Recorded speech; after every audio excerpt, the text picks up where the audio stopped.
Hop. Du coup, j'enchaîne de suite. Un petit mot introductif, mais pas long, parce que on a déjà eu la présentation de RTE assez complète et on a beaucoup de délibérations dans les budgets à vous présenter. Juste pour vous dire, au lendemain de la présentation du rapport du GIEC aux décideurs, les scientifiques nous poussent à agir plus vite pour faire face au changement climatique. Le secrétaire général de l'ONU indiquait hier qu'il faudrait accélérer et tenir nos engagements climatiques de baisse de gaz à effet de serre, d'atteinte de la neutralité carbone, non pas à 2050, mais 2040. On perd 10 ans quand même. L'énergie et le bâtiment sont des enjeux essentiels. Alors, à notre niveau, nous ferons ce que nous pouvons, mais nous devons prendre notre part. Et je sais que, élus de communes, vous le faites. Et donc, c'est le cas, notamment dans le cadre du décret tertiaire de notre service CEP, parce que je rappelle qu'il est quand même la mise en place du décret tertiaire est liée à nos objectifs en termes de baisse d'émissions de gaz à effet de serre dans la stratégie nationale bas carbone. Et que ce soir, on aura donc la présentation du dispositif et la délibération sur l'ingénierie technique et financière. Je ne serai pas plus long pour commencer avec un ordre du jour avec les comptes rendus d'activité du bureau et du président, mais comme nous nous sommes vus il y a un mois, ça sera très court. Adoption du procès verbal du précédent comité, les délibérations d'intérêt commun et les questions diverses. Je vous rappelle les consignes à chacune de vos interventions. Attendez qu'on vous donne la parole et le micro.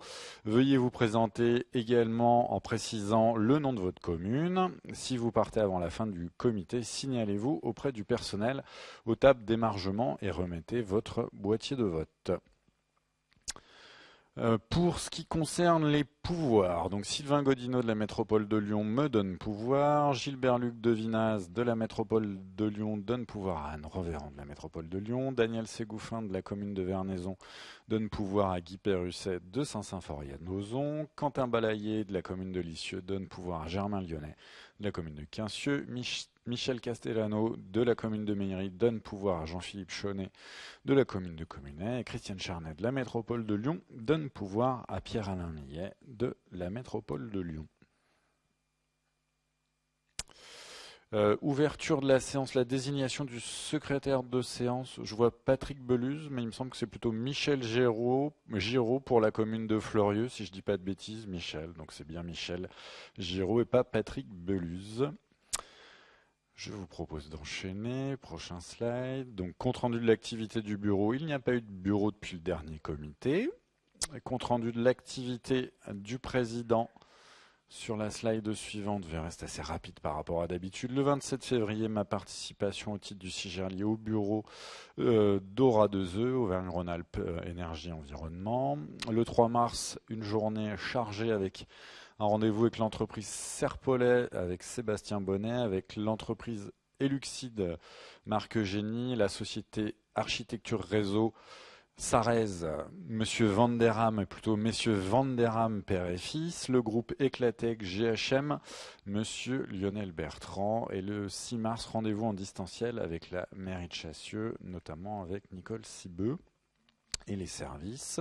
Le 10 mars, commission générale préparatoire à notre comité. Le 17 mars, la semaine dernière, donc la matinale sur la précarité énergétique où nous avions la chance d'accueillir Madame la préfète Vanina Nicoli.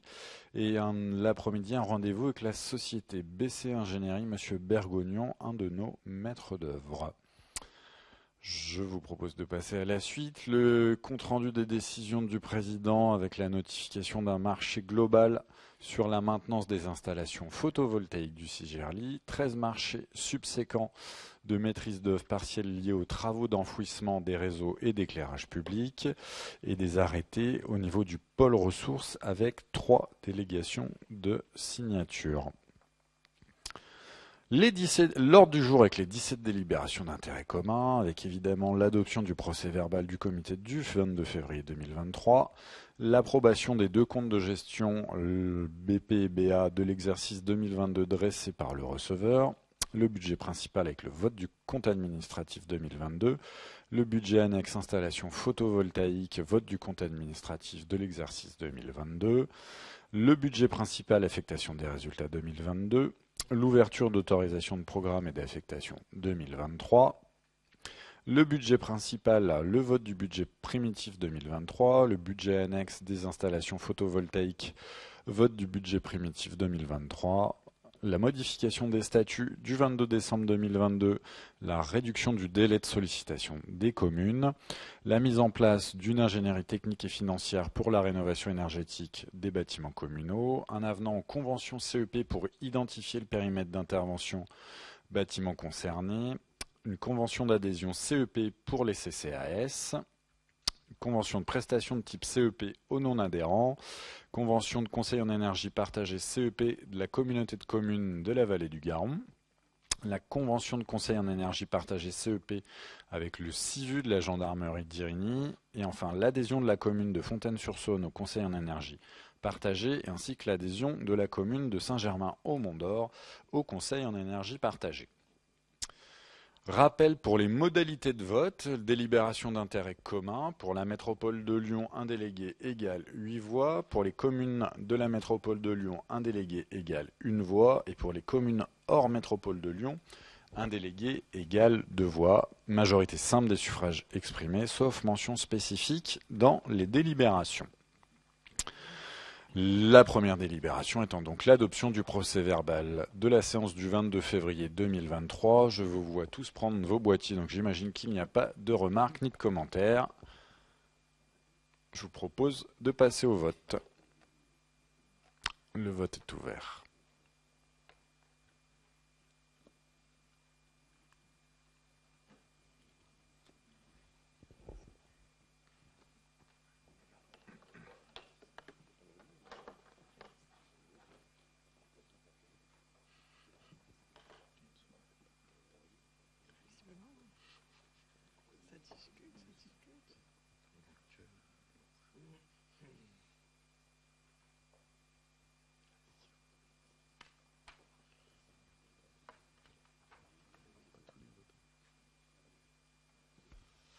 Délibération adoptée à l'unanimité. Je vous propose de passer à la suite avec la délibération suivante sur les comptes de gestion 2022 et je vais donc laisser la parole à notre vice-présidente aux finances, Corinne Subaille, pour les délibérations suivantes. Corinne. Merci. Alors, le rapprochement entre les écritures comptables, du comptable et de l'ordonnateur permet donc de relever l'identité de résultats des deux budgets. Donc, les deux comptes de gestion dressés pour l'exercice 2022 par le receveur, visés et certifiés conformes par l'ordonnateur, n'appellent ni observation ni réserve. Et donc, le budget principal, budget annexe, fin photo électrique en termes de compte de gestion et écriture comptable sont identiques. Donc, je vous demande si passer au suivant. On peut voter. Donc, le compte administratif... on devrait voter, là, normalement, non? Oui, c'est pour ça que j'ai pas le... Oui, là, normalement, on devrait voter. Ah. Moi, j'étais parti, moi. Le vote est ouvert. On doit aller vite. J'ai pas l'habitude de faire de lancer les votes, tu sais.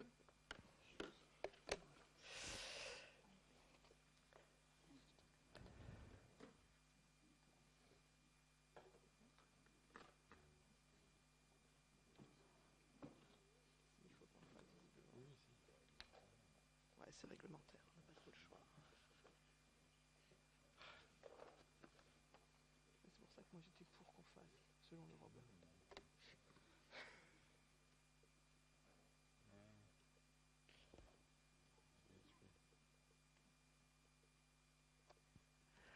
Merci beaucoup pour cette unanimité.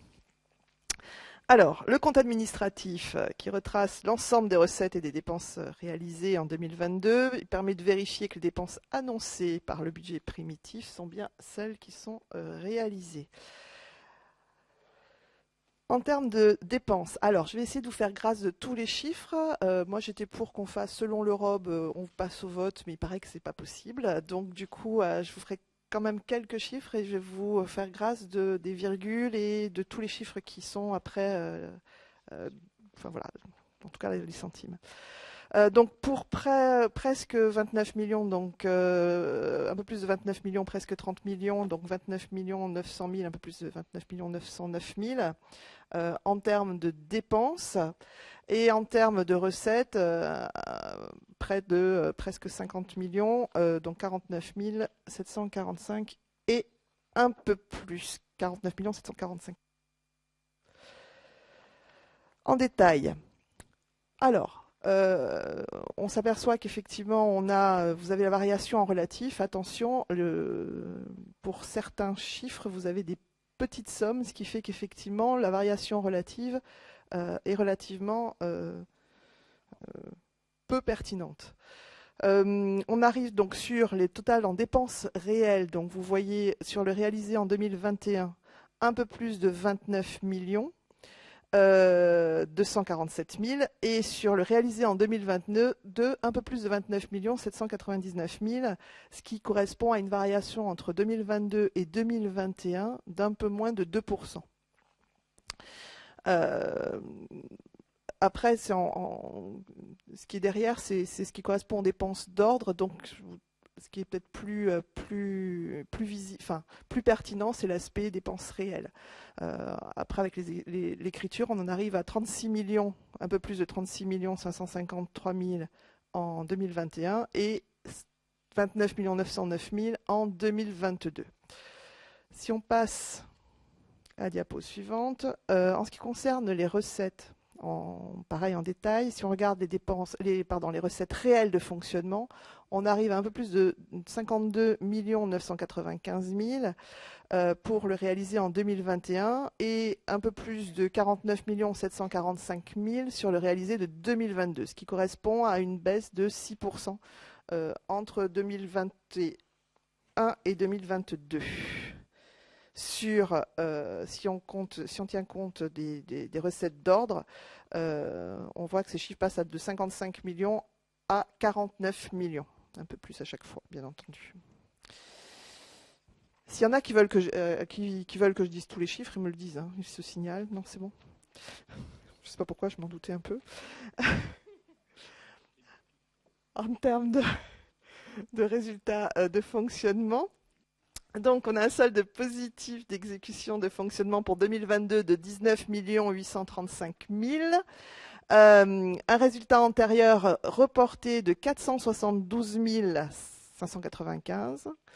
Et un solde donc d'exécution cumulé de 20 307 691 et 16 centimes. Sur le fonctionnement. Sur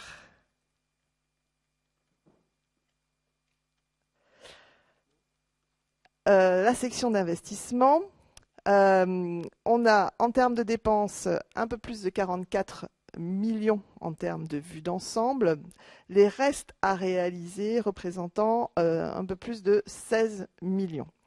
En termes de recettes, on a un peu plus de 38 millions avec des restes à réaliser d'un peu plus de 18 millions.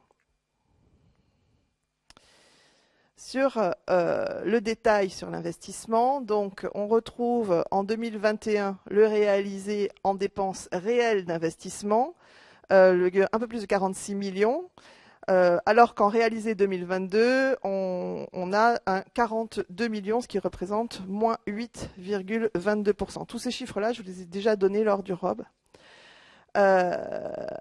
Si on intègre les dépenses d'ordre, on a 50 millions sur 2021 contre 44 en 2022.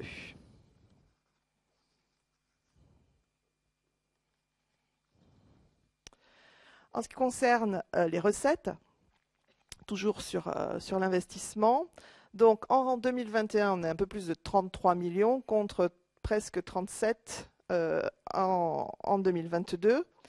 En intégrant les recettes d'ordre, on arrive à 42 millions sur 2021 et beaucoup plus que 38 millions en 2022. Ce qui représente une baisse donc effectivement quand on intègre les recettes d'ordre, alors qu'en termes de recettes réelles, on a une augmentation de près de 10%. On a un solde sur le budget principal. Donc en résultat d'investissement, on constate donc un solde négatif d'exécution. Donc si on regarde le solde d'exécution cumulé, on est à moins 21 585 799 euros et 20 centimes. En termes de reste à réaliser, donc en dépenses, moins 16 millions, un peu plus de moins de 16 millions, en recettes, un peu plus de plus 18 millions, pardon. Ce qui nous demande un besoin en financement de 19 170 198 euros.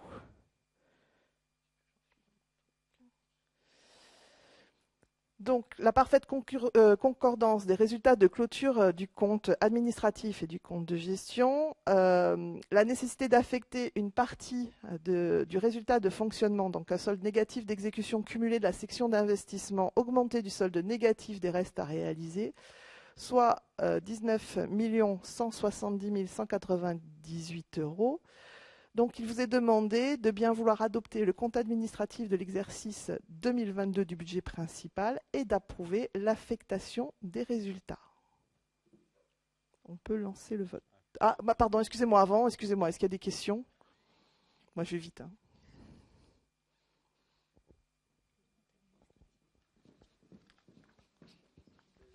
Ah oui, monsieur le Président.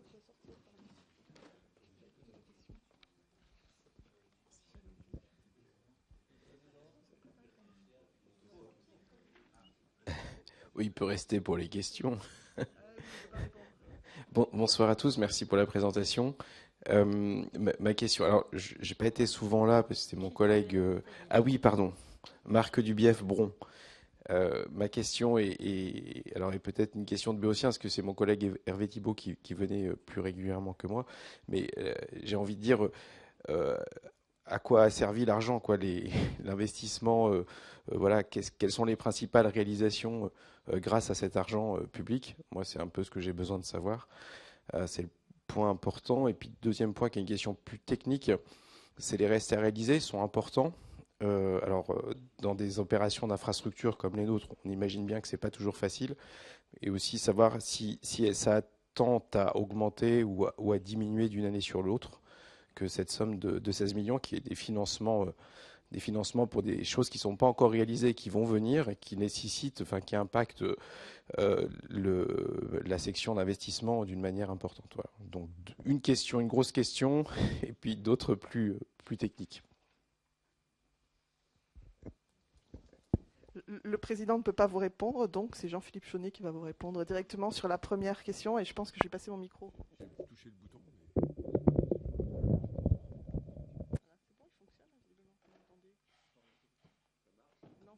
Tout à l'heure. Allez, je vais répondre pour les dépenses d'investissement. Donc l'essentiel des dépenses d'investissement qui sont faites par le CIGERLI, ça concerne l'éclairage public des communes et l'enfouissement des réseaux. Voilà, donc c'est les deux plus grosses parties qui sont dans le budget tel que vous pouvez le voir.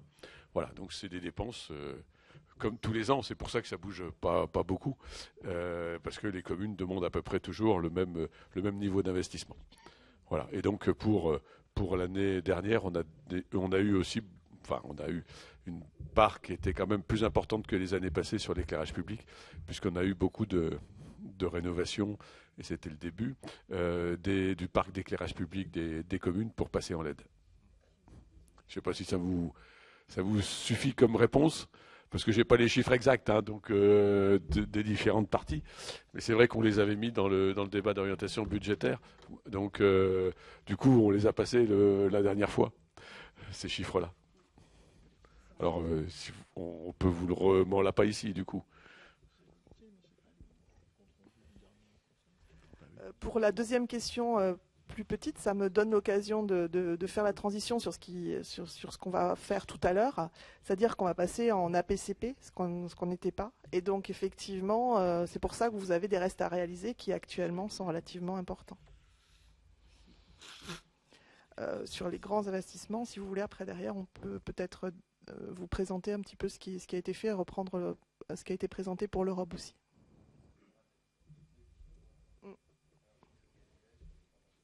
Exactement. Je ne sais pas si on a répondu à votre question. En fait, c'est fait exprès pour être sûr que vous soyez là tout le temps. Oui, si, monsieur ?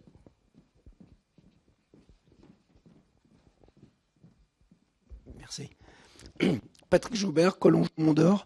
Moi, j'avais une petite question également.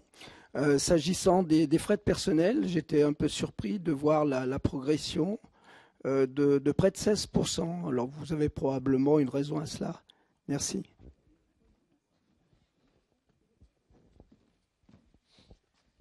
Effectivement, là.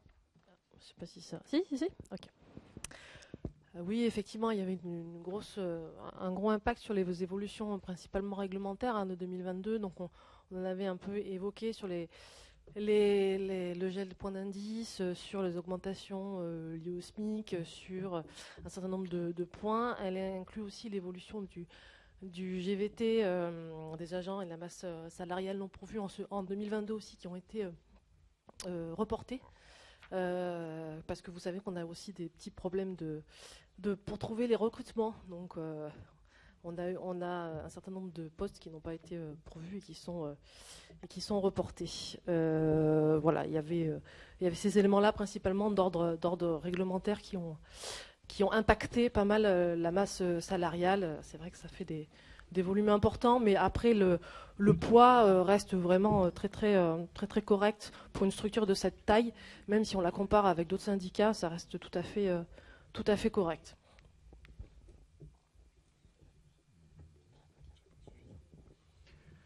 D'autres questions ou demandes de précision? Donc on peut passer au vote. Quand Monsieur le Président sera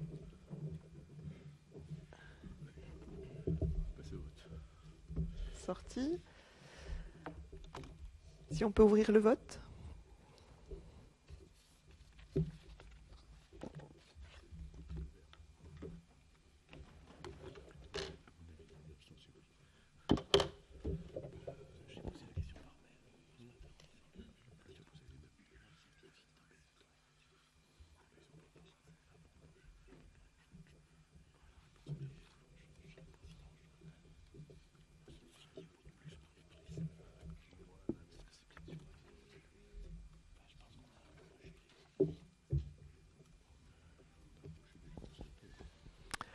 Je vous remercie pour cette unanimité. On peut peut-être faire rentrer le président.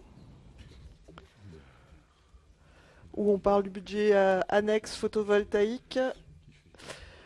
Alors, le budget annexe concernant les installations photovoltaïques. Sur la section d'exploitation, donc en termes de vue d'ensemble, donc on reprend un peu la même présentation que pour le budget principal. Je pense que je vais parler fort puisque le micro... non, ça va mieux comme ça. En termes de dépenses, donc, on a 105 986,92 €. En termes de recettes, un peu plus de 137 000 €. En termes de détails, donc si on regarde par chapitre sur les dépenses, donc vous voyez apparaître des charges à caractère général, les charges financières et les opérations d'ordre. En termes de recettes, vous voyez les ventes de produits fabriqués, donc tout ce qui est prestation de services, donc en fait la vente d'électricité, les opérations d'ordre entre les sections.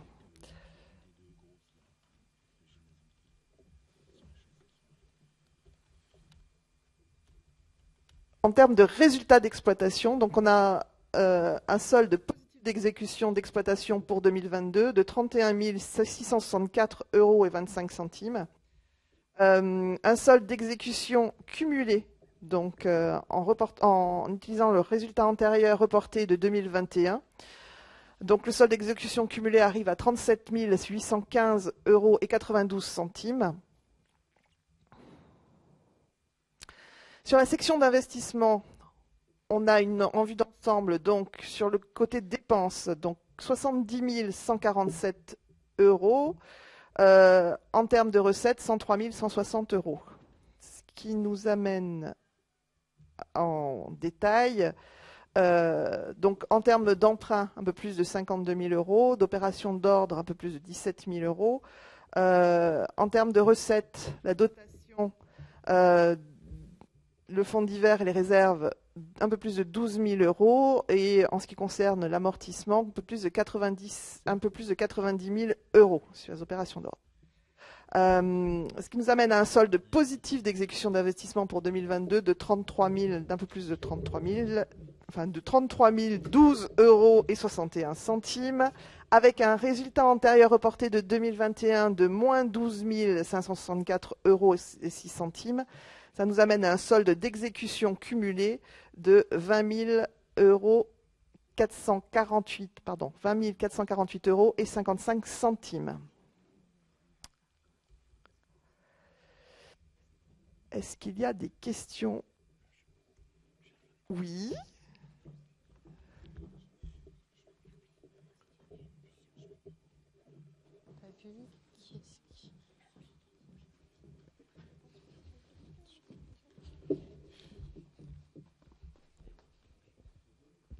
C'est une question, je pense, qui va intéresser tout le monde. C'est on a produit combien de mégawattheures d'électricité photovoltaïque? Moi, c'est le truc qui m'intéresse, en fait. Je ne sais pas répondre à ça. En fait, c'est à quoi servent voilà, ces investissements qu'on fait et leur utilité. Je pense que c'est important de communiquer là-dessus. Monsieur Pierre Alamy. On peut dire une chose, c'est que les recettes, les recettes, c'est les ventes d'électricité. Hein. Donc, quelque part, c'est une indication quand même significative. Il y a 1 an ou 2, on avait fait une étude, justement, un premier bilan intermédiaire sur l'ensemble des opérations, qui était assez intéressant dans les aspects économiques et environnementaux. D'ailleurs, qui montrait quand même que c'est plutôt les plus grosses installations qui étaient les plus intéressantes, et économiquement, et du point de vue du bilan carbone. Donc peut-être il faudrait réactualiser et partager cette étude. C'est vrai que ça serait intéressant de dire en énergie, en quantité, combien on a produit, ça me paraît intéressant. Et du coup, j'ai une question un peu technique. Est-ce qu'on a été concerné avec les installations du CIGERLI par je vais appeler ça comme ça, par le complément de rémunération et le reversement de sommes parce qu'on aurait vendu plus cher, ou on n'a peut-être pas de contrat avec des compléments de rémunération, je ne sais pas. Vous savez, comme les prix de marché ont augmenté et sont au-dessus des prix réglementés d'achat, dans certains contrats, en fait, c'est le producteur qui rembourse l'acheteur obligé du delta. Donc, mais peut-être n'en a-t-on pas, je ne sais pas.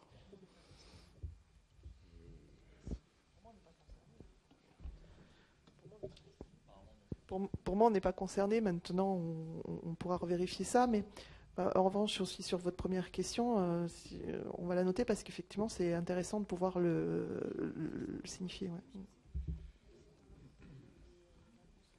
Oui, c'est dans le ROB. C'est vrai que c'est marqué dedans, mais tout était dedans en fait.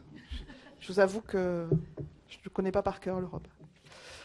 Bon, on regardera. 1000 fois la puissance grecque.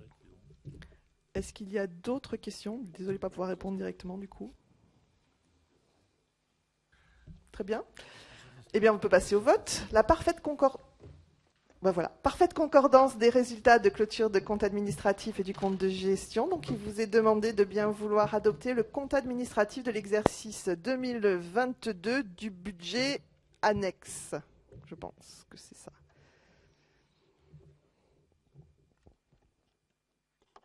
Le vote est ouvert.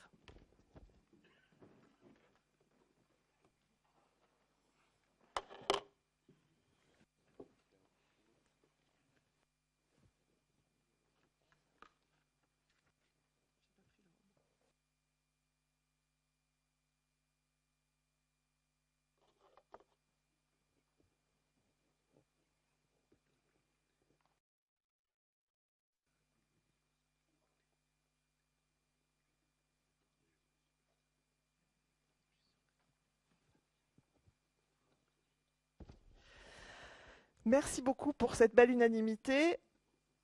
Monsieur le Président, est-ce que tu peux revenir ?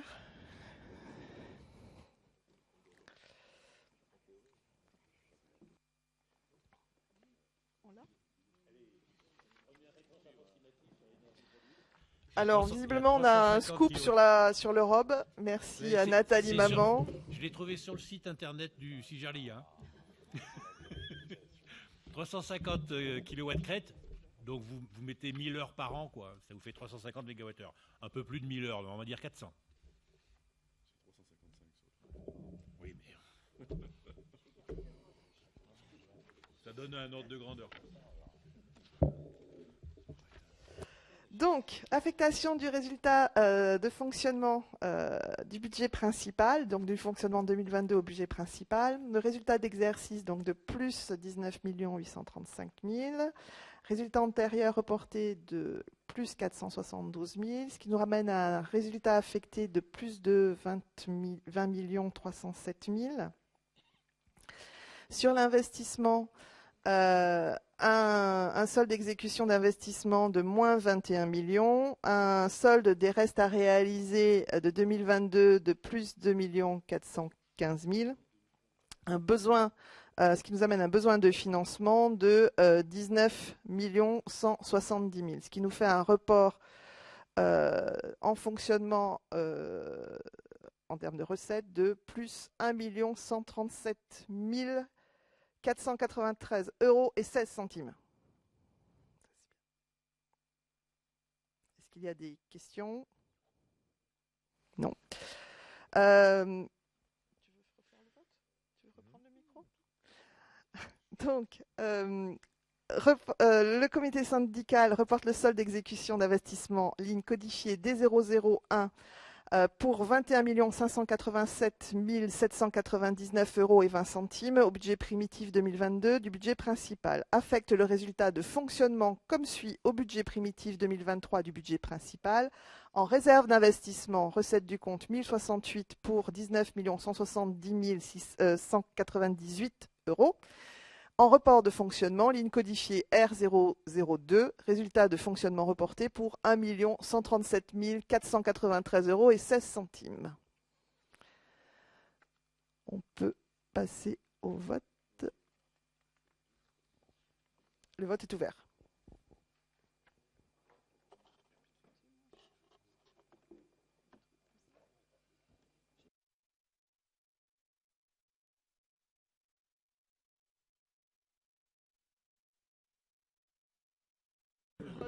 Monsieur le... Il est en cours. Justement.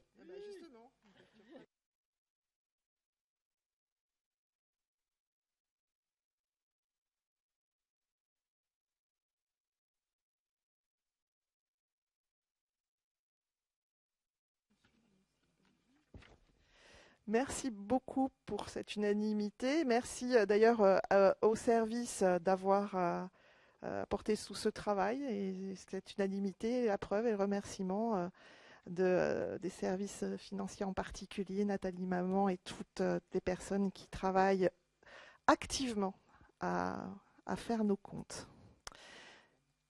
Petite page de réclame de la part de monsieur Pierre-Alain Millet.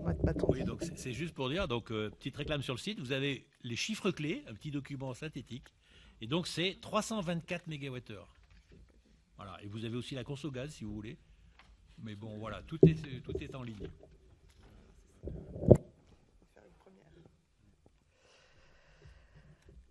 Alors, j'ai la grande chance d'annoncer la modalité de gestion des investissements en APCP. Donc, ça va être une grande première. Merci beaucoup pour ce travail. Je pense qu'on ne se rend pas compte de ce que ça va représenter, ce que ça représente déjà en termes de travail.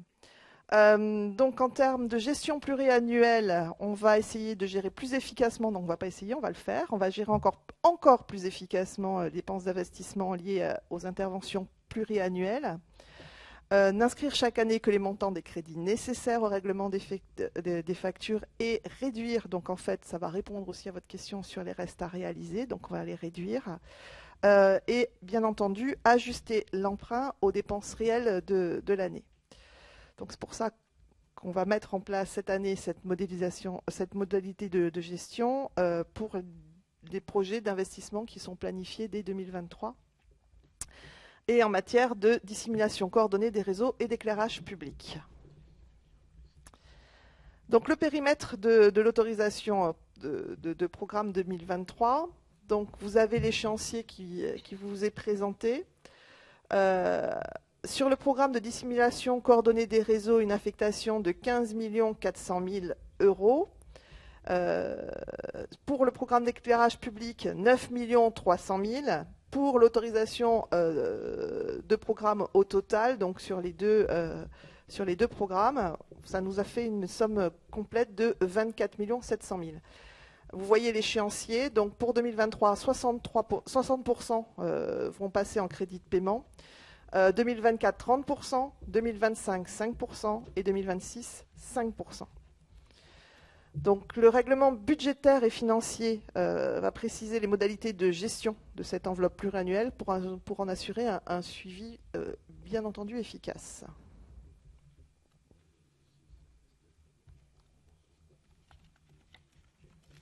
Est-ce qu'il y a des questions ?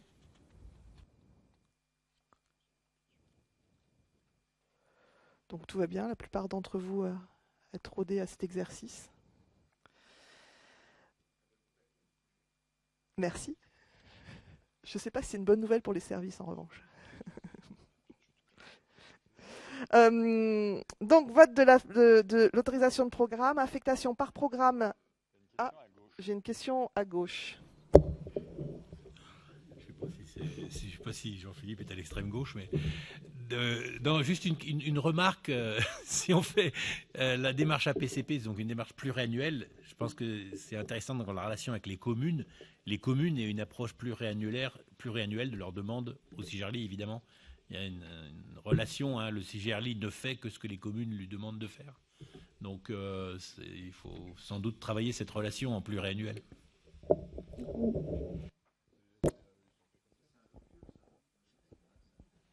Non, Thierry, c'est pas un vœu pieux. Je fais moi-même la tournée de toutes les communes pour vous demander de passer sur ce sujet-là, que ce soit en enfouissement des réseaux ou en éclairage public. On a une vision à plus long terme et à moyen terme, parce que nous, ça a des impacts non négligeables sur nos restes à réaliser, sur les besoins en emprunt chaque année, et du coup, il faut qu'on l'affine un maximum. Les communes, elles ont une vision pluriannuelle de ce qu'elles souhaitent faire sur vos plans de mandat. Donc nous aussi, on aimerait se caler là-dessus, plutôt que d'avoir la demande annuelle de savoir quels sont vos travaux, ou en plus, il n'y a pas forcément toujours une réponse de la part de la commune. Donc moi, à chaque fois que je rencontre les maires, principalement, je fais cette demande-là. Alors sur l'éclairage public, c'est vraiment de plus en plus fait, mais après, c'est parce qu'il y a une demande d'accélération sur le sujet. Sur l'enfouissement des réseaux, si on pouvait aussi avoir cette vision, moi, ça permet aussi de savoir quel est le niveau d'investissement qu'on doit avoir et le besoin en termes de ressources humaines, parce que c'est pas forcément évident à calculer. Voilà. Et puis c'est un peu une demande de la part de la métropole pour arriver à caler aussi un certain nombre de travaux, que ce soit en enfouissement, vu qu'on fait de la dissimulation coordonnée avec les services de la voirie de la métropole.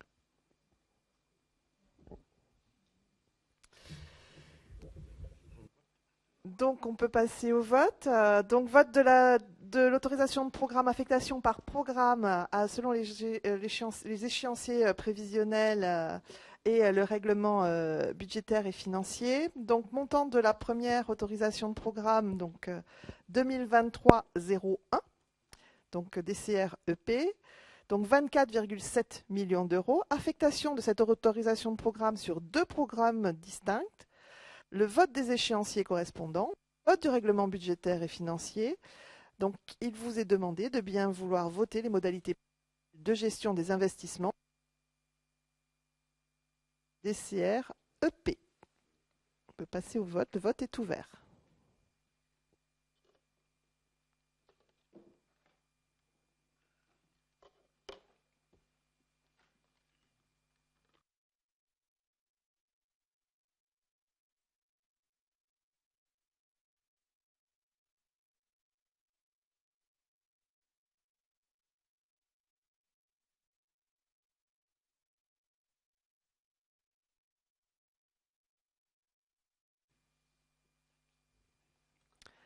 Merci beaucoup pour cette unanimité. On va donc passer au budget primitif. Donc, les comptes du CIGERLI se décomposent en deux budgets. Le budget principal soumis à la nomenclature M14 et le budget annexe soumis à la nomenclature M4 qui est applicable aux services publics industriels et commerciaux et qui concerne les installations photovoltaïques. Bien entendu, tous les deux doivent être votés en équilibre en dépenses et en recettes pour les deux sections fonctionnement et investissement. Donc le présent budget primitif de l'exercice 23 a pour vocation de prévoir les crédits nécessaires à l'activité du CIGERLI dans le cadre politique fixé par les élus et présenté lors du rapport d'orientation budgétaire lors du dernier comité. Pour rappel, les orientations se caractérisent par une stabilité des dépenses de fonctionnement et un effort toujours soutenu en matière d'investissement. Donc le budget primitif aujourd'hui présenté est affecté des résultats. Donc le budget s'équilibre aux alentours de 50,8 millions d'euros en fonctionnement et 74,7 millions d'euros en investissement. En termes de dépenses sur la section de fonctionnement, en détail, vous avez en termes de charges à caractère général, une baisse de 21%. Alors, entre le budget primitif 2022 et celui de 2023.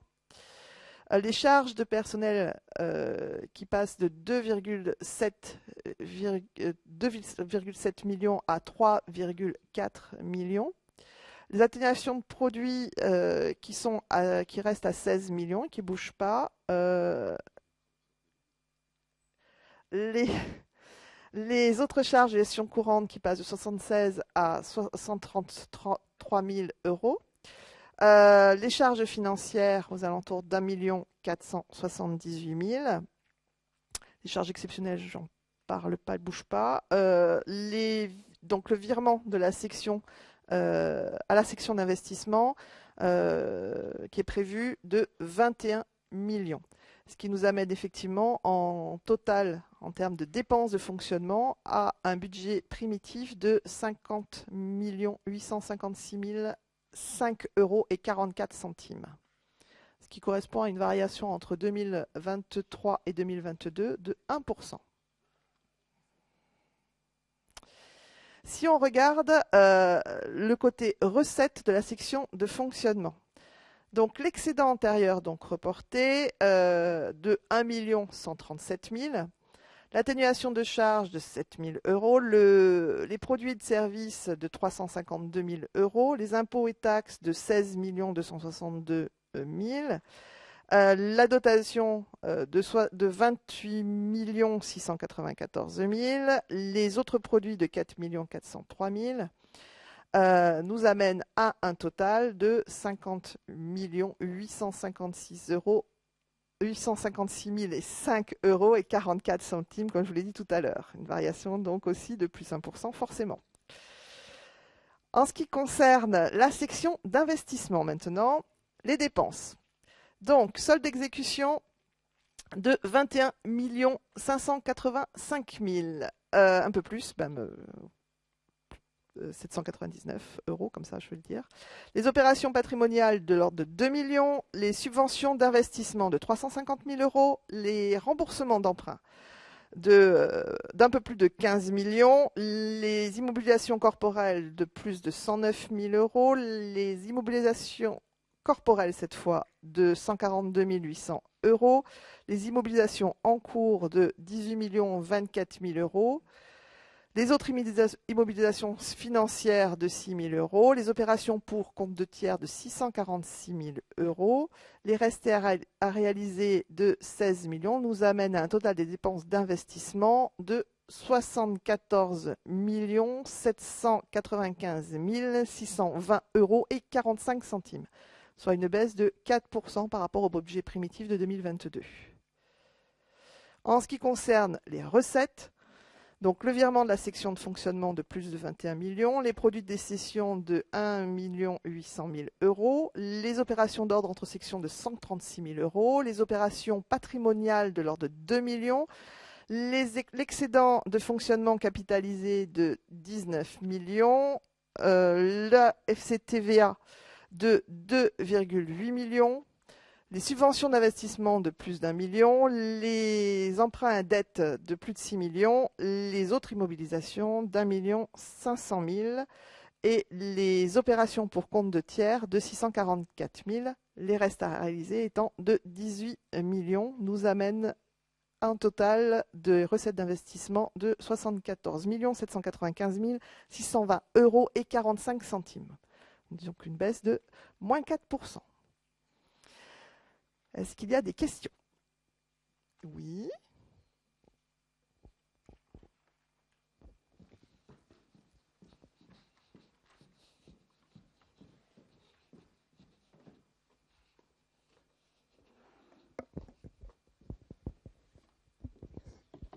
Merci Agnès Gardon-Chemin pour la commune d'Écully. On a vu sur 2022 une augmentation des dépenses de personnel, des agents du 012 pour nous en commune de plus 15%. Là pour 2023, j'ai vu plus 25%. L'évolution du point d'indice suffit pas à justifier tout ça. Je pense que c'est qu'il y a en face des nouveaux services offerts aux communes. Personnellement, sur ma commune, moi je suis à l'écologie, je suis pas aux finances, mais sur ma commune, si je mets en parallèle une augmentation du 0,12 de 25% avec une baisse des investissements de 4%, je pense que mes collègues ils me diront que l'opposition, elle va pas nous louper. Donc j'aimerais que, comme je fais grand confiance à la gestion du CGRLI, que vous me donniez un petit peu de matière et de chair là-dessus. Alors, je vais répondre sur la dernière partie de votre question. En fait, comme on passe en APCP, tout simplement. Donc, mais en fait, factuellement, on augmente les investissements, en fait. Donc, on ne diminue pas. C'est juste sur l'écriture où on voit apparaître effectivement une baisse sur l'affectation, mais globalement, comme on passe en pluriannuel, forcément, on a l'impression qu'il y a une baisse, mais en termes de programme d'investissement, on a une augmentation importante. Oui, non, on est plus juste en fait finalement par rapport à la réalité, finalement de la dépense. Et puis juste pour compléter, donc effectivement l'évolution réglementaire, dégel du point d'indice, etc., et puis l'évolution des grilles indiciaires, c'est une partie. Il y a aussi effectivement bien sûr des embauches. Alors vous disiez effectivement par rapport à la qualité de service, je vous confirme qu'on a voulu faire monter en puissance le service CEP, conseiller en énergie partagée. On sait que ça va correspondre à des besoins que vous allez avoir de plus en plus importants. Et on sait aussi que c'est un service vraiment qu'on a besoin de monter en puissance. Donc ça a été aussi un choix là-dessus. J'ai pas évoqué, mais il y avait aussi la création d'un poste de chargé de financement. Donc j'ai envie de dire, on embauche, mais pour quelqu'un qui va chercher des financements. Donc c'est plutôt je pense des dépenses pertinentes. Et puis effectivement, il y a eu aussi pas mal de choix d'accueil d'apprentis, notamment parce qu'on pense que le CGRLI aussi a un rôle à jouer. Enfin voilà, doit être un peu exemplaire en termes d'accueil d'apprentis et puis d'échanges avec les écoles, de stagiaires, etc. Donc voilà un petit peu les points sur lesquels on a voulu monter en puissance, et puis bien sûr des évolutions aussi en certains postes A pour augmenter le niveau d'expertise, voilà, qui nous semblait aussi important. Juste pour compléter la réponse, au-delà de l'aspect un peu technique ou budgétaire, il y a une forte augmentation des dépenses salariales depuis 2 ans, mais comme vous l'avez vu aussi dans le budget, avec cette forte augmentation des dépenses sur les charges salariales, le budget complet, il est quand même stabilisé, il ne monte pas énormément. On a des frais de gestion qui baissent sur certaines parties, parce qu'on gère bien nos achats d'énergie, on a des frais financiers qui baissent, et c'est très bien vu la période actuelle, il faut qu'on continue là-dessus. Donc là-dessus, on a une augmentation de la masse salariale, mais nos dépenses de fonctionnement, elles sont contenues. Et elle ne nous empêche pas de continuer à investir fortement, parce que la dynamique d'investissement qu'on pouvait voir dans l'Europe, elle continue de monter. Là, mécaniquement, avec les APCP, on a l'impression d'une baisse, mais en fait, ça continue de monter. Je voulais juste, et vous l'avez un petit peu évoqué, Agnès, si on a besoin de plus en termes d'effectifs, c'est parce qu'il y a plus de demandes aussi côté commune, que ça s'est fortement accéléré sur ces dernières années, que sur le conseil en énergie partagée, avant on recrutait des catégories B quand on est arrivé au début. En fait, quand on ouvrait des postes à catégorie B, il n'y avait personne, donc on les a passés à catégorie A, donc ça augmente forcément. Et si on veut avoir des gens compétents, experts pour répondre à vos problématiques et vous accompagner, on a décidé de faire l'effort sur leur salaire. Ça tombe bien parce que du coup, ils sont motivés, mais pas que par l'argent, par les missions du syndicat, et ils vous accompagnent. Après, ce qu'on ne dit pas là-dedans, parce qu'on ne le voit pas précisément, mais sur notamment les CEP, on bénéficie d'accompagnement financier sur les différents appels à manifestation d'intérêt. Donc sur le programme Acté Sequoia 2, 70 000 euros. Sur Sequoia 3, 70 000 euros. Sur Merisier, 50 000 euros. Sur Bapora, 90 000 euros. Sur l'Humacté, le dernier, 105 000 euros. Donc je conçois et j'entends la question sur les coûts de fonctionnement, mais on essaye de maîtriser, on essaye surtout d'aller trouver de la ressource en face pour pouvoir vous accompagner. Parce qu'au final, la masse salariale est quand même relative, même si on est à plus de 3 millions sur des budgets de plusieurs dizaines de millions d'euros. Si en commune, vous aviez une masse salariale qui est de ce type-là, vous seriez tous ravis. Donc, on essaye de faire attention, mais pour pouvoir accompagner tous vos projets, on a besoin. Et moi, j'ai regardé l'historique. Pendant longtemps, le CIGERLI, la masse salariale a été contenue, mais par contre, on développait plus de compétences. Et quand on a repris l'historique, quand le CIGERLI est sorti du CIDER, ces augmentations en pourcentage, on les a vues quand il a fallu aller récupérer d'autres communes, quand il a fallu aller récupérer la compétence éclairage public, quand il a fallu développer. Et c'est ce qu'on fait. Après, pour cette année, hormis effectivement les évolutions réglementaires, et on imagine peut-être qu'il y aura de nouveau un dégel du point d'indice cette année, mais on ne sait pas, donc on a voulu l'anticiper. S'il n'y est pas, la masse salariale restera plus bas. Mais on n'a pas de prévisionnel de recrutement aussi important qu'on a pu avoir sur les 2 dernières années, sur des travaux qu'on n'avait pas. Et on essaye d'optimiser. Et surtout sur les finances, au-delà de la masse salariale. Et on en a déjà discuté, notamment avec votre DST qui était présent à une réunion. Ce qui coûte aussi pour les communes, c'est nos coûts de travaux. Et les coûts de travaux, moi j'ai demandé à ce que sur éclairage public et enfouissement des réseaux, on retravaille nos marchés à un moment où les coûts ils risquent de monter pour qu'ils soient les plus optimisés possibles. Et on reçoit toutes les entreprises. C'est pour ça que tout à l'heure, au moment de la présentation de mon compte-rendu d'activité, j'ai reçu Serpollet, j'ai reçu un maître d'œuvre, et on va tous les recevoir en leur demandant de faire un effort, l'effort financier, et je leur dis précisément, moi, je souhaite pas qu'il y ait du gras. Il peut y avoir du bon gras et du mauvais gras. Moi, je souhaite qu'on enlève le mauvais gras et qu'on répartisse la valeur entre le maître d'œuvre, nos entreprises de travaux, nos équipes en interne pour savoir là où on peut optimiser les coûts et les faire baisser, parce que quand on voit les prix de travaux sur l'enfouissement des réseaux au mètre linéaire, ça revient quand même assez cher, comme sur l'éclairage public. Quand on peut faire du relamping et pas tout changer, on fera ce qu'il faut, et pour ça il faut revoir nos marchés, et là-dessus comptez sur nous pour optimiser les coûts à un moment donné où il pourrait y avoir une envolée, ce que je ne souhaite pas, parce que ça obérerait des investissements qui sont importants pour bien gérer vos charges de fonctionnement côté commune. Voilà, si j'ai pu être assez complet. Pierre Barrellon, Sainte-Foy-les-Lyons. En termes d'effectifs pour le personnel, vous êtes passé de combien à combien en clair? Embauche?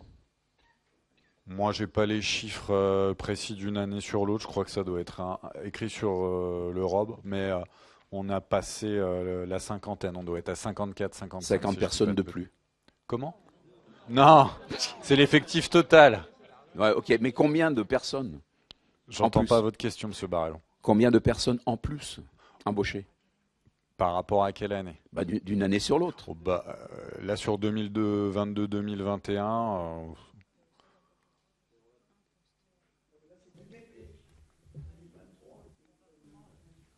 Un poste. Un poste. Ouais. Oui. Oui. Donc Oui. c'est un poste. Donc on vous dit un poste. Un poste. Oui. C'est pas le recrutement qui fait la différence. Je le précise. Augmentation de salaire. Notamment. Et un report de 2022 aussi. Colossal, oui. Peut-être.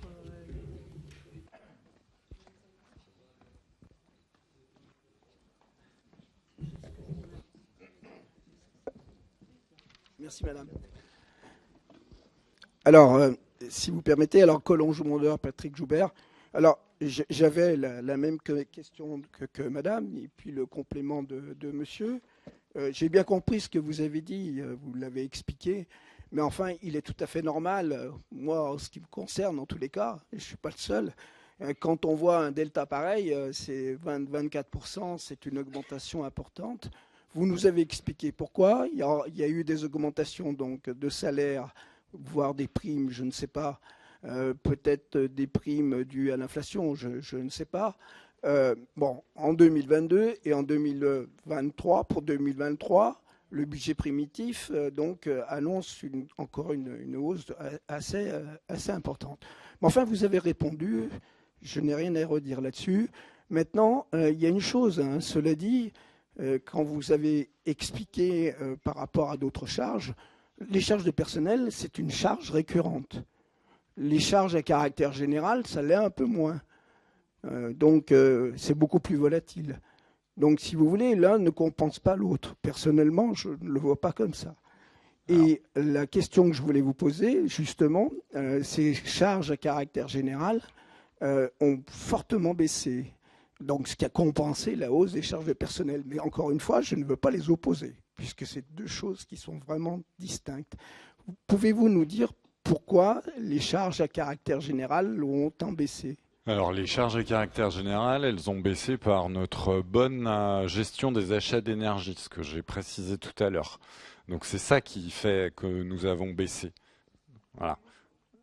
Oui, et par aussi une gestion correcte des différentes charges courantes, parce que les charges courantes, vous dites qu'elles sont assez rigides, ou je ne sais plus le terme que vous avez utilisé, mais non, après, on peut faire baisser un certain nombre de choses. Quand on a fait les conférences budgétaires préparatoires au ROB et au budget primitif, j'ai redit, moi, que je voulais que des dépenses utiles. Voilà, donc il y a certaines choses sur lesquelles on peut faire des efforts financiers et sur lesquelles on a fait des efforts financiers qui, pour moi, étaient des dépenses qui n'étaient pas utiles. Mais moi, j'ai compris. Alors, elles sont pérennes ou récurrentes quand vous avez que des titulaires. Moi, je n'ai pas que des titulaires. J'ai un certain nombre de contractuels. J'en ai 12. Des personnes qui ne sont pas forcément amenées à rester, des personnes qui peuvent coûter cher à un moment donné, qui peuvent être remplacées par des personnes qui vont coûter moins cher. Donc là-dessus, on peut jouer aussi sur ça. Moi, c'est pas que des titulaires. Loin de là, comme vous pouvez l'avoir en commune aussi parfois. Donc là-dessus, c'est assez souple. Ce qu'on a oublié de vous préciser, c'est que dans cette augmentation 2023, il y a une refonte du régime indemnitaire, le RIFSEP, qu'on n'a pas touché depuis quelques années et qui est, pour un certain nombre d'agents, assez inégalitaire. Après, on a mis un niveau qui est assez élevé, ce qui ne veut pas dire qu'il sera consommé dans sa totalité. Mais pour nous, c'était important de répondre à une certaine inéquité de traitement envers un certain nombre, notamment certains responsables de pôle qui sont à peine payés que les personnes qu'ils encadrent en dessous. Je trouve pas tellement justifié pour des personnes qui ont un engagement au sein du CIGERLI. Il y a aussi le CIA, le complément indemnitaire, qui chez nous actuellement est à 0, ce qui est absolument illégal. Voilà, donc ça, c'est une observation du rapport de la CRC, donc on doit aussi y répondre. Ce que je veux vous dire par là, c'est qu'on essaye de faire des efforts, mais moi, et c'est aussi un choix, après on n'est pas obligé de le partager, que l'augmentation est forte, mais pour avoir vu certains budgets de communes, même s'il y a beaucoup plus d'agents et que les niveaux sont peut-être un petit peu plus stables, il y a de fortes augmentations de salaire. sur un certain nombre de communes qui est dû aussi à un choix de rattrapage. Il y a un choix de rattrapage chez nous en termes d'effectifs, mais qui n'est pas énormissime, hein. Moi, je ne pense pas qu'on aille au-delà des 55-56 agents, et il n'y a pas de raison en fait de le faire. Mais par contre, il y a besoin de répondre, notamment par exemple sur l'éclairage public. On a 5 communes qui nous ont délégué la compétence depuis quelques années, et on a fait le choix de recruter une personne en plus sur la totalité du service. Vous demandez de faire des choses côté commune sur les énergies renouvelables, on n'avait personne.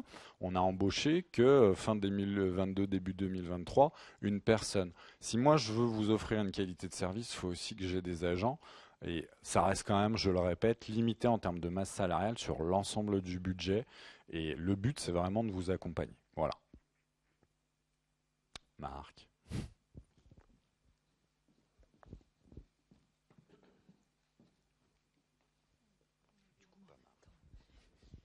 Oui, Sandrine Cardinal, commune de Charbonnières. Quelles sont les hypothèses de coût de l'énergie que vous avez retenues pour ce budget de fonctionnement? Alors, du coup, je vois ni Maxime ni Agnès ce soir. C'est fort dommage. Sandrine, je ne peux pas répondre à votre question, mais on vous répondra volontiers là-dessus, avec les coûts que nous avons validés côté énergie pour l'année 2023, qui notamment, je crois que c'était aussi présenté dans l'Europe, marquait notamment une grosse baisse sur l'éclairage public. Voilà, notamment. Mais je n'ai pas les chiffres exacts en tête, on vous les passera directement. Merci.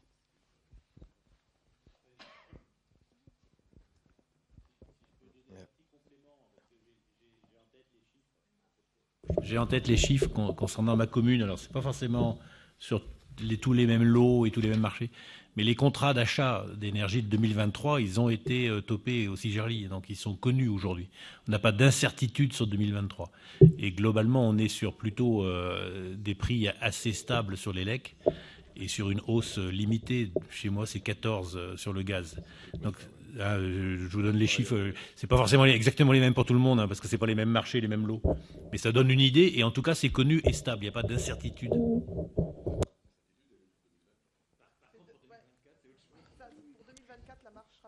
L'incertitude sur 2024, elle est due à un certain nombre de choses, mais comme pour 2023, il y a aussi le fait que nous ayons eu une bonne modalité de gestion sur les achats, notamment au moment où on a pu, grâce au dispositif AREN, ce qui nous a permis de revendre à un certain prix, où on a gagné. Et ça, le 2024, on ne sait pas encore comment on va le gérer, puis on ne sait pas ce que vont être complètement les cours pour cette année. Même si là, les cours sont à la baisse ou assez bas. Oui, juste pour peut-être conclure sur la partie hausse de frais de personnel, si vous pouvez nous fournir le détail en fait de comment se constitue cette hausse entre le GVT, le point d'indice, l'effet périmètre, puisqu'effectivement, il faut le souligner, il y a de plus en plus d'activités, le RIFSEP, qui comprend effectivement l'ICFE et puis le CIA, ça serait pas mal.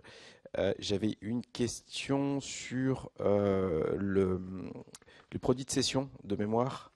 Il y a 1,8 million en recettes d'investissement. C'était juste pour savoir de quoi il s'agissait, mais ça a peut-être été dit au ROB, donc je ne serai pas plus long. Alors, ça n'a pas été dit qu'au ROB. C'est la vente des locaux qui, du coup, ont été reportés d'une année sur l'autre suite au fait que l'acquéreur précédent nous a abandonnés. Eh ben, très bien, Marc. Mais on a le droit de pas se rappeler de tout.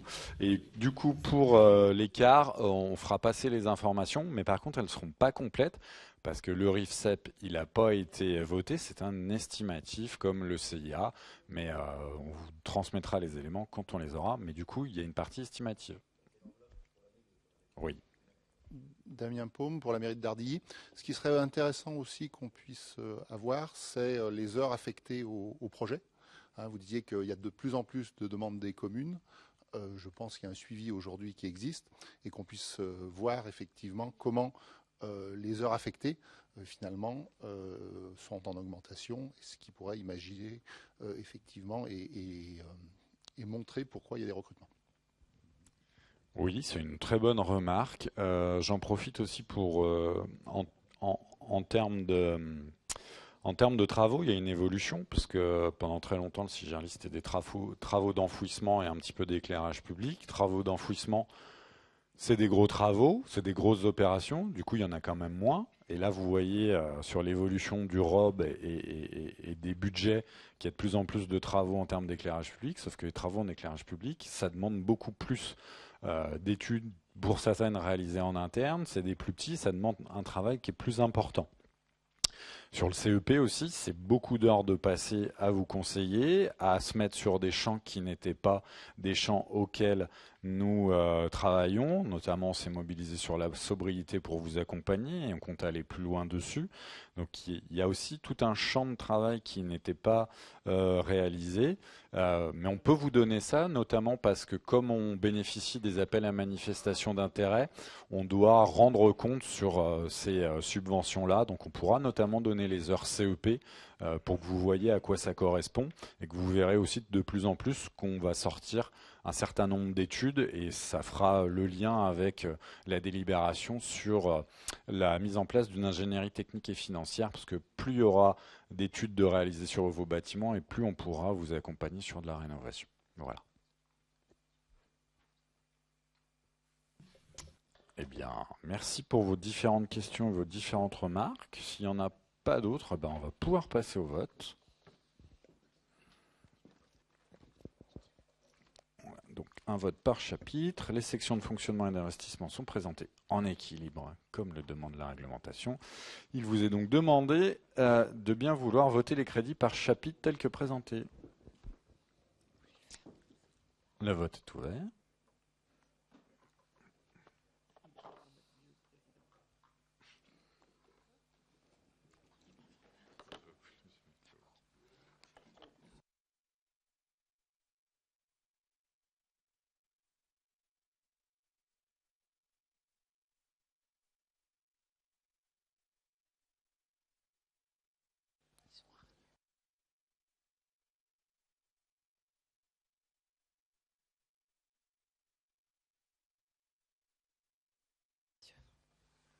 Merci pour ce vote à l'unanimité. Du coup, je redonne la parole à Madame Subaille pour le vote du budget primitif annexe photovoltaïque 2023. Alors, merci. En ce qui concerne donc le budget photovoltaïque, on va passer directement au tableau, puisque en fait, je vais vous lire tout ça dans le tableau qui arrive juste derrière, normalement. Voilà. Donc, on exploite 15 installations photovoltaïques. Je n'ai pas le... Je sais que, voilà.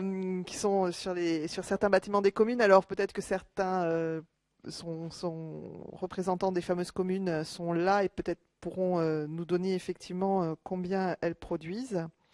Les principales dépenses réelles d'exploitation concernent donc la maintenance de ces installations et leur contrôle réglementaire, ainsi que le volet assurantiel. Ce sont ces fameuses charges à caractère général pour un peu plus de 59 000 €. Les dépenses de personnel de l'ordre de 3 000 €, les charges financières de 7 840 €. On a rajouté les dotations aux amortissements, donc de l'ordre de 90 700 € et le virement à la section d'investissement qui est de 9 700 €. Ce qui nous amène à un total de 170 392 €. Côté recettes, le Cigerli perçoit le produit de la vente d'électricité, donc les 115 000 €. Un résultat en investissement sont programmés quelques travaux de gros entretien, remplacement d'onduleurs, donc pour une somme de 50 000 €. Le reste de la section est concerné par le remboursement de la dette, 53 363 €. Et les amortissements, 17 485 €. Les recettes sont constituées des dotations aux amortissements, j'ai pas les bons, j'étais trop rapide. Si on peut repasser sur les... Voilà. Les recettes en investissement, voilà. Et donc sur l'investissement, donc sont programmés donc quelques travaux, ce que je disais d'entretien, donc 50 000 € donc Le reste de la section est concerné par le remboursement de la dette, donc 53 363 €, c'est ce que je viens de vous dire, les amortissements 17 000. En ce qui concerne donc les recettes que vous avez sous les yeux, sont constituées des dotations d'amortissement de 90 700 € et le virement de la section d'exploitation de 9 700 €.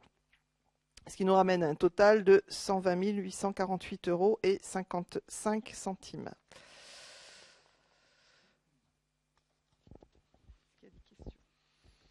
Est-ce qu'il y a des questions sur ce budget annexe? Je pense pas. Je vous propose de passer au vote.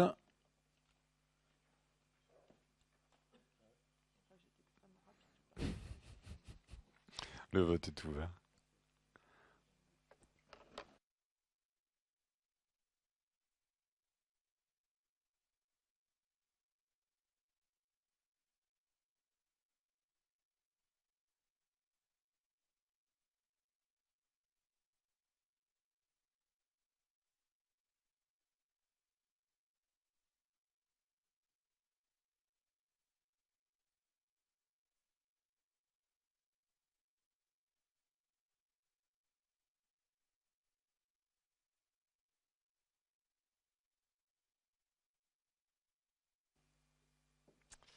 Merci pour ce vote à l'unanimité. Je vous propose de passer à la suite. Je vous rappelle les modalités de vote pour les délibérations d'intérêt commun.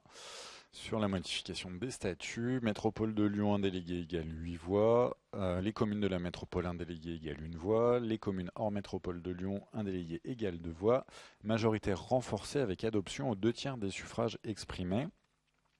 Donc ces modifications de statut, la proposition de modification statutaire, elle concerne l'article 5.1, l'adhésion des nouveaux membres. Le délai accordé aux adhérents du syndicat pour se prononcer sur toute demande d'adhésion au CIGERLI est réduit à 3 mois au lieu de 4.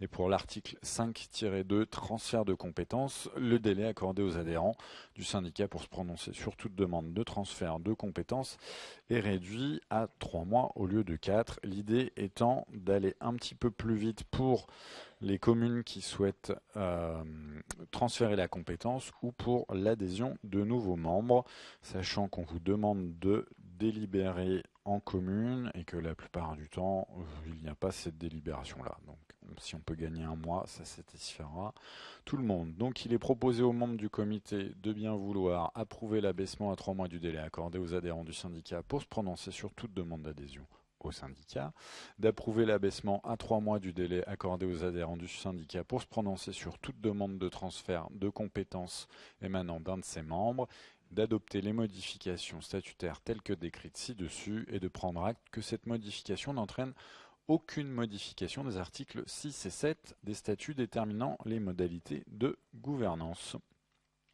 Je ne pense pas qu'il y ait de questions ni de remarques là-dessus, donc je vous propose de passer au vote. Le vote est ouvert.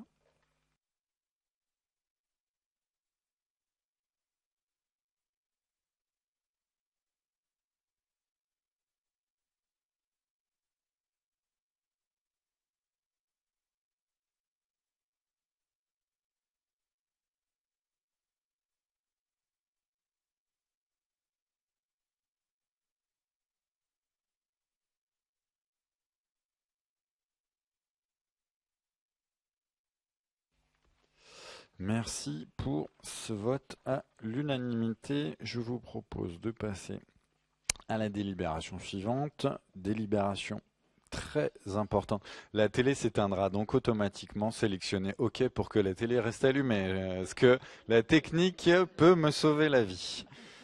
S'il vous plaît. Mais j'ai le texte sous les yeux au pire. Cette délibération elle est extrêmement importante pour les communes, mais aussi pour les services du CIGERLI qui ont travaillé depuis très longtemps sur le sujet, qui est pour moi, depuis le début du mandat, une vraie question, puisque je l'ai placé au tout début sur la baisse des consommations d'énergie, ce que nous avons réussi à faire et à entreprendre sur l'éclairage public. Jusqu'à présent, sur 256 secondes, il reste. Sur le bâtiment, c'est plus compliqué. Le service CEP vous accompagne par des bilans, par du suivi, par des études, par des audits. Mais on se confrontait toujours à une problématique, c'est qu'une fois qu'il vous a fait des préconisations sur les bâtiments, quand vous voyez, vous, en commune, les coûts, vous n'avez pas toujours la possibilité de pouvoir répondre à nos préconisations, mais pour autant, il y a des investissements très lourds à réaliser. Ces investissements lourds à réaliser doivent vous permettre de répondre aux objectifs, merci Jérôme, aux objectifs du décret éco-énergie tertiaire qui sont liés aux objectifs de la stratégie nationale bas carbone qui sont eux-mêmes liés aux objectifs de baisse des émissions de gaz à effet de serre décidés au niveau européen. Donc un jour, le législateur s'est dit nous allons répondre à ça en mettant en place le décret éco-énergie tertiaire, sauf que le législateur n'a pas forcément pensé à mettre en face des financements. Le contexte est aussi effectivement de très fortes hausses du coût des énergies et des travaux. On en parle régulièrement au CIGERLI, notamment sur l'augmentation du prix du gaz qu'on a pu subir ces dernières années, même si là encore le CIGERLI, par ses modalités de gestion, a été plutôt préservé par rapport à d'autres. Et là, il n'y a pas de dispositif ARENH sur le gaz pour revendre sur les marchés. On a aussi besoin de massifier et monter en ambition les projets de rénovation énergétique des communes, tout en limitant l'impact sur le budget.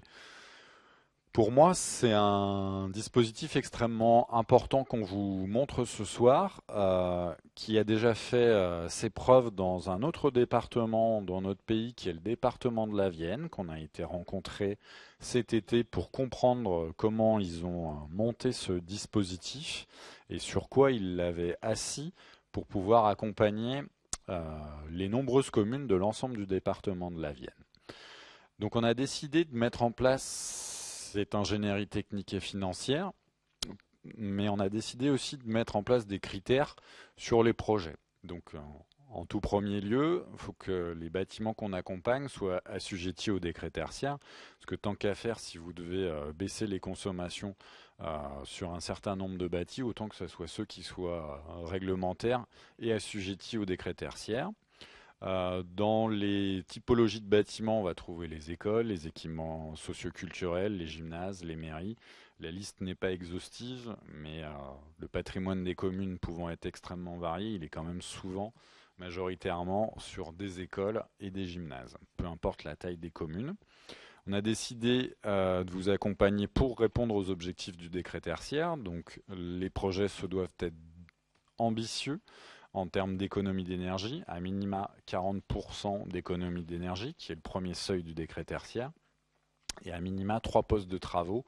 L'idée étant pas que vous fassiez de la rénovation au coup par coup, qui vous reviendrait plus cher, mais d'aller le plus possible vers de la rénovation globale et performante.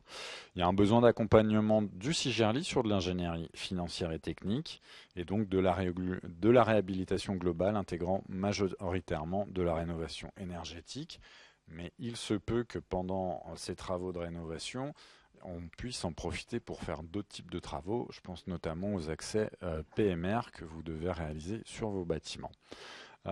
Les communes, évidemment, c'est les membres du CIGERLI et les adhérentes au CEP au niveau 3, l'offre 2022 qui est donc l'accompagnement de projets. L'ingénierie technique, elle va se bâtir notamment avec l'AMO commissionnement. Le commissionnement, c'est une démarche qualité de conception à la réception des travaux qui permet de s'assurer que les performances attendues seront bien atteintes, porte sur les équipements techniques du bâtiment et sur son enveloppe et permet de sécuriser les économies d'énergie. Parce qu'on s'est rapidement posé la question de se dire, c'est bien de vous accompagner sur la rénovation énergétique des bâtiments, mais si les travaux ne sont pas faits correctement, et j'ai un exemple précis, parce qu'une fois je discutais avec un élu de commune qui avait bénéficié d'une importante subvention de décile, il me fait coucou, il a bien raison, et que s'il n'était pas passé le jour où il y avait la pause de l'isolant, on aurait pu faire longtemps des bilans de consommation et s'apercevoir que les résultats n'étaient pas probants. Donc on a besoin d'accompagner, de vous accompagner et aussi d'avoir des gens qui soient compétents, des artisans compétents, mais on a besoin quand même de contrôler ce qu'ils font sur la totalité du projet. Et ça, j'en ai parlé avec la Fédération du bâtiment, parce qu'on a vraiment besoin aussi d'un écosystème d'entrepreneurs qui se mobilisent sur ces sujets. Il y a de l'activité, il y a de l'emploi à créer, il y a de la croissance à faire sur ce sujet-là, et ça profitera à tout le monde. Sur l'aspect ingénierie financière, l'idée, c'est de mettre en place donc des avances remboursables. Je vous fais rapidement les modalités de versement. S'il y a une performance énergétique avec une économie de 40 à 50%, 400 ça serait un peu fort quand même, on accompagnera avec une avance de 30% du coût global de l'opération hors taxe jusqu'à 300 000 euros par projet. Et lorsqu'on a une économie supérieure à 50%, 50% du coût global de l'opération en hors taxe jusqu'à 500 000 euros par projet. On a évidemment plafonné parce que vous avez parfois des bâtiments qui sont extrêmement grands. On ne pouvait pas se permettre de consommer toute l'enveloppe budgétaire sur un ou deux. L'idée, c'est que ces avances remboursables viennent se caler en complément de subventions qu'on va vous permettre d'aller toucher, que ça soit la DSIL côté préfecture où on pré-instruit les dossiers, où on est, je fatigue ce soir, ciblé par la préfecture pour vous accompagner dans la circulaire. Le terme ciblé n'est pas le bon, mais ce n'est pas grave. Et du coup, d'obtenir aussi des financements européens quand on le peut, d'obtenir des financements de la métropole sur l'aspect bâtiment et accompagnement, soit des nouveaux bâtiments, soit de la rénovation énergétique qui est la subvention métropolitaine. On peut aussi aller demander de l'argent région à la région. On peut aussi vous accompagner sur le fonds vert, parce qu'il n'y a pas que la DSIL côté État, et que du coup vous ayez ces subventions-là qui vous accompagnent sur ces projets, parce que si vous n'avez pas de subventions sur ces projets, en général vous ne les faites pas, mais qu'il y a quand même un reste à charge qui est assez important, et que du coup l'avance remboursable, elle vient compléter ce reste à charge en espérant qu'il vous reste peu à la fin pour la commune. Donc les modalités de contribution sur l'ingénierie technique, l'AMO de type commissionnement, il y a une contribution pour l'ingénierie technique, elle est versée annuellement pendant 15 ans. Le début du versement, c'est l'année suivant la décision de lancement du projet de rénovation énergétique. La contribution initialement fondée sur l'estimation globale du projet en hors taxe après audit énergétique, elle fera l'objet d'un ajustement dès lors que les marchés de travaux auront été notifiés. Puis il y a du coup la petite explication, K pour coefficient multiplicateur à 1% et CG pour le coût global de l'opération en hors taxe. Les modalités de contribution sur l'ingénierie technique, il y aura une prestation optionnelle d'étanchéité à l'air, mais là aussi qui est assez pertinente, parce que la prestation d'étanchéité à l'air, elle consistera en la réalisation de tests d'étanchéité à l'air du bâtiment avant, en cours et après travaux, et la sensibilisation des acteurs du projet. Elle permet donc de fiabiliser l'atteinte de performances énergétiques.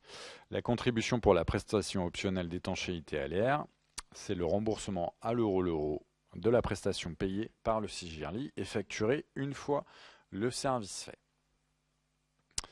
Les modalités de contribution de l'ingénierie financière, c'est un remboursement annuel pour l'ingénierie financière, donc AR divisé par 15 avec un versé annuellement pendant 15 ans et un début de versement, et ça c'était important, au plus tard 2 ans après la notification du marché de maîtrise d'œuvre. Donc AR avance remboursable versée par le CIGIRLI aux membres en euros. L'idée donc qu'il y a un petit décalage entre le moment où les travaux sont réalisés et le moment où vous allez nous rembourser, c'était aussi d'avoir déjà des résultats en termes de baisse de consommation, ce qui nous paraissait intéressant de ne pas vous faire payer dès le début des projets, mais dès que vous avez des économies d'énergie qui sont en face. Voilà pour cette présentation. Je tenais à remercier Florence Malin pour l'équipe CEP qui a beaucoup travaillé sur le sujet et que j'ai beaucoup sollicité sur le sujet à base de mails, de réunions. Mais pour moi, c'était important qu'on puisse vous accompagner et que ça fasse partie de la démarche. Je rappelle que dans la démarche Citergy qui est portée au niveau Oui. Et Claire Taupenot sur la partie finance, me souffle ma voisine, vice-présidente aux finances. Et je voulais rappeler que dans la démarche ITERG au niveau du PCAET, c'est un des points faibles, hein, le patrimoine public, pas spécialement celui des communes.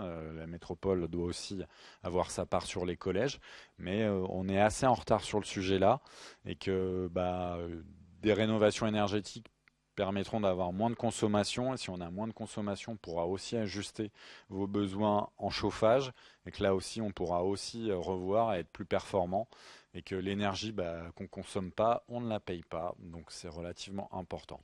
Je suis à votre écoute sur les questions et les remarques.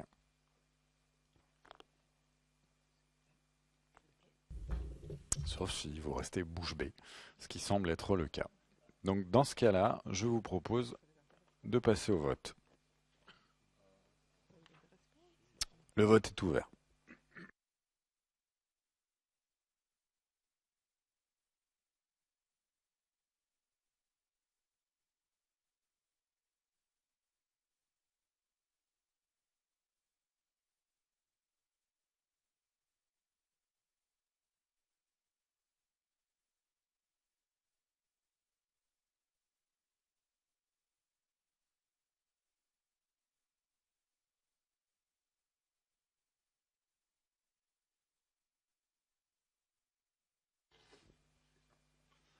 Eh ben, merci beaucoup pour l'adoption de cette délibération à l'unanimité.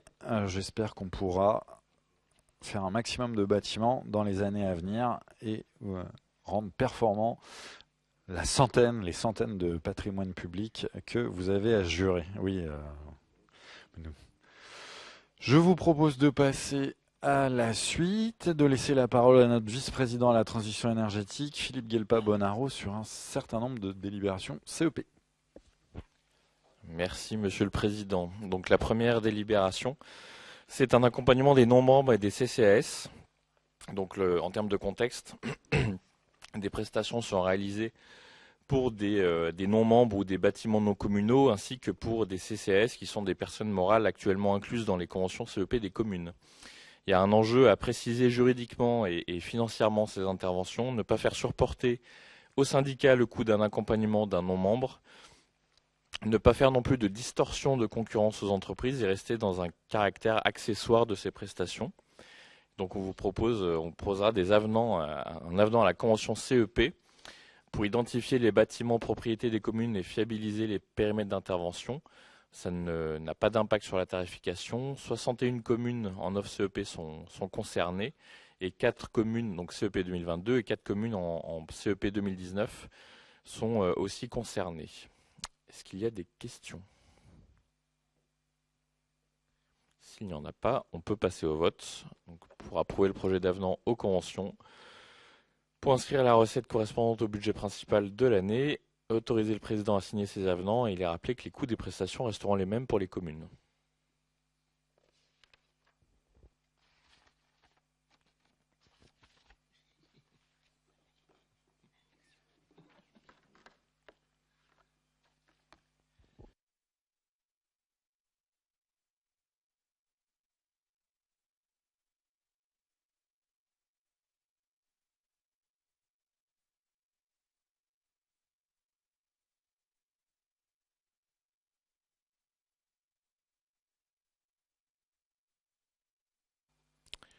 Merci pour l'unanimité.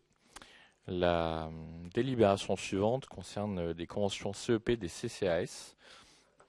Donc l'idée c'est on a des adhésions d'un CCS, une adhésion d'un CCS soumise à l'adhésion préalable de la commune à laquelle le CCS est rattaché. Il s'agira aussi de prestations identiques à celles proposées aux communes. Les niveaux et dates de fin de la convention calés sur ceux de la commune à laquelle le CCS est rattaché. Les tarifications, les niveaux 1 et 2, 0 €, compris dans la tarification de la commune à laquelle le CCAS est rattaché aux communes, et le niveau 3, ce sera le même que pour les communes. Pour les 4 communes en offre CEP, apparemment le support a du mal à suivre.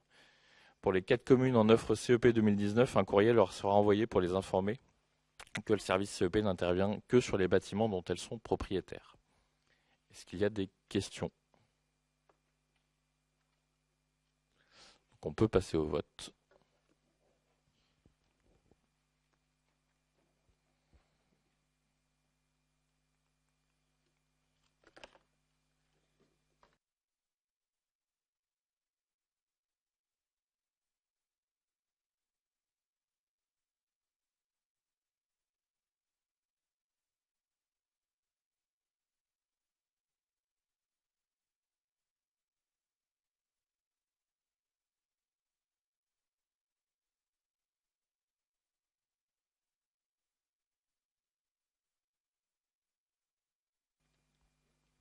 Merci pour l'unanimité. La délibération suivante concerne une convention de prestation de type CEP toujours pour les non-membres, avec une proposition de prestation identique à celle proposée aux communes, mais en supprimant la notion de niveau, avec une convention d'une durée de 4 ans au maximum. Au niveau de la tarification, il s'agira d'un accompagnement avec prestataire du CIGERLI, donc une refacturation à l'euro du coût du prestataire affecté d'un coefficient pour prise en charge du coût d'accompagnement du CIGERLI. Donc 15% si l'étude porte sur un seul bâtiment ou 10% si on est sur plusieurs bâtiments. Le coût d'un accompagnement CIGERLI seul sur la base du temps passé avec un coût journalier de 416 € TTC. Et aussi le coût valorisation des C2E. Et effectivement, là aussi, une refacturation à l'euro avec des frais de gestion de 5% appliqués. Est-ce qu'il y a des questions sur cette délibération? On peut voter donc les tarifs de prestation pour les non-membres. Et le bureau peut approuver les projets de convention avec les structures non-membres du CIGERLI détaillant le type d'accompagnement souhaité.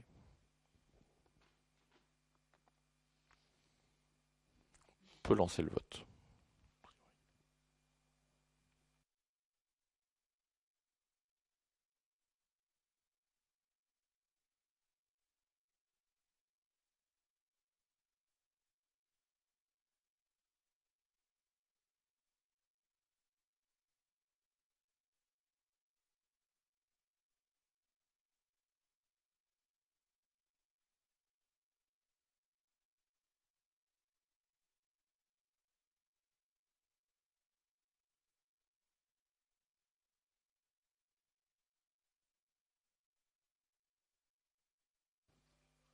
Merci aussi pour l'unanimité.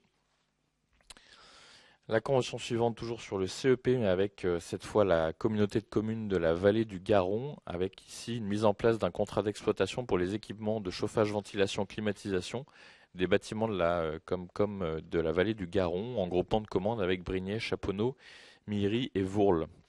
Donc la convention prévoit le suivi de ce contrat. Est-ce qu'il y a des questions ? Donc on peut voter pour approuver le projet de convention du conseil en énergie partagée avec la communauté de communes de la vallée du Garon et la tarification associée. Autoriser le président à signer la convention et inscrire la recette correspondante au budget principal de l'année. Vote est ouvert.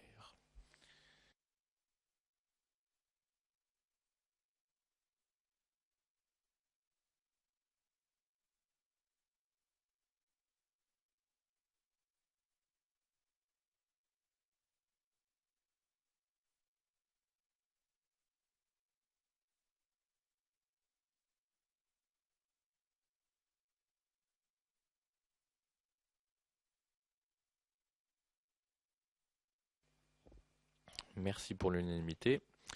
On reste sur une convention CEP pour un non-membre avec le CIVU de la gendarmerie d'Irigny.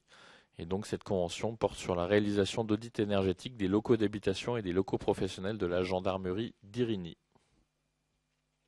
Est-ce qu'il y a des questions? A priori non. C'est très simple. Donc on approuve cette convention, on inscrit la recette correspondante au budget principal de l'année et on autorise le président à signer la convention CEP avec le CIVU de la gendarmerie d'Irigny et tout autre document se rapportant à cette convention et sa bonne exécution. On peut ouvrir le vote.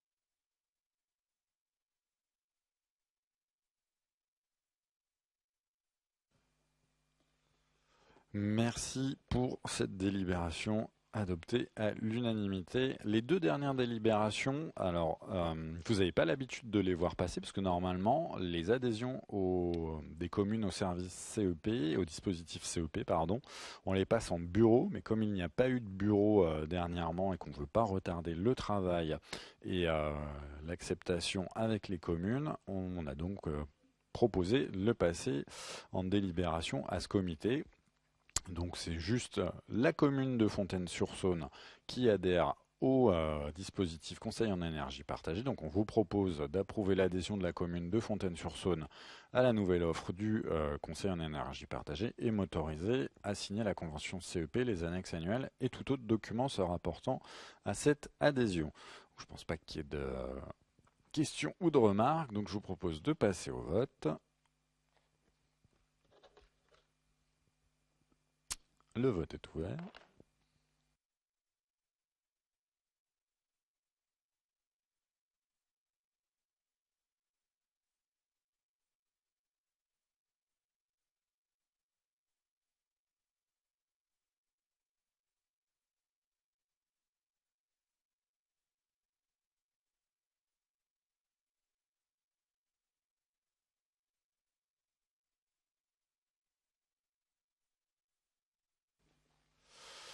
Merci pour ce vote.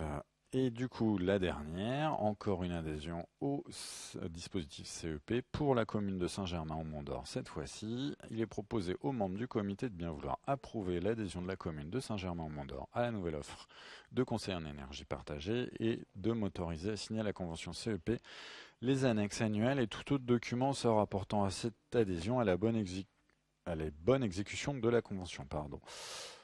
Je suppose qu'il n'y a pas de remarques. Je vous propose de passer au vote. Le vote est ouvert.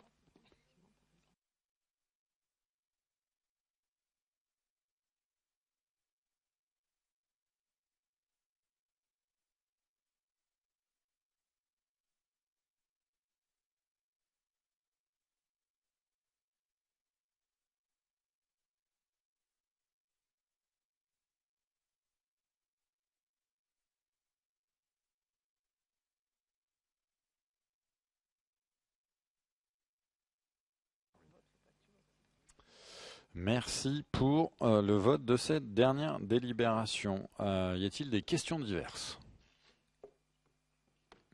Alors, pas de questions diverses. Je vais laisser la parole à notre vice-président en charge de la communication, Jean-Philippe Jal, sur l'actu du CIGERLI.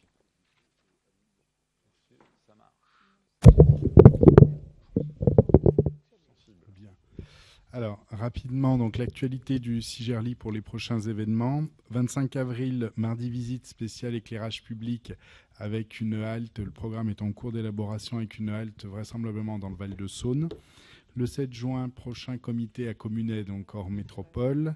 20 juin, visite du campus Transfo RTE à Jonage.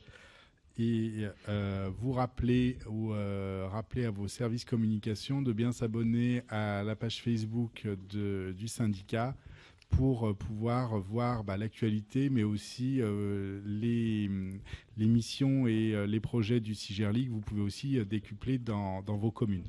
Voilà.